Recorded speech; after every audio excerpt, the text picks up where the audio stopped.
Welcome to Sanvi exam academy. ಈ ಪ್ರಶ್ನೆ ನೋಡೋಣ.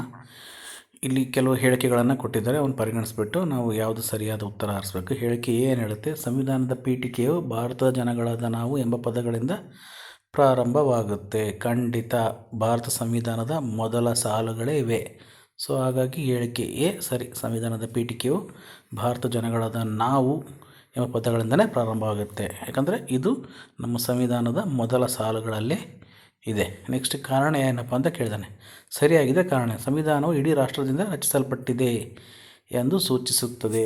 ಸರಿ, ಕಾರಣ ಕರೆಕ್ಟ್. ಯಾಕಪ್ಪ ಅಂದರೆ ಸಂವಿಧಾನಕ್ಕೆ ಅಂತಿಮ ಅಧಿಕಾರ ಶಕ್ತಿಯನ್ನು ನೀಡಿದವರು ಯಾರು? ಭಾರತದ ಪ್ರಜೆಗಳೆಂಬುದನ್ನು ಈ ವಾಕ್ಯ ಎತ್ತಿ ತೋರಿಸುತ್ತೆ. ಹಾಗಾಗಿ ಕಾರಣ ನಿಜ ಆಗುತ್ತೆ.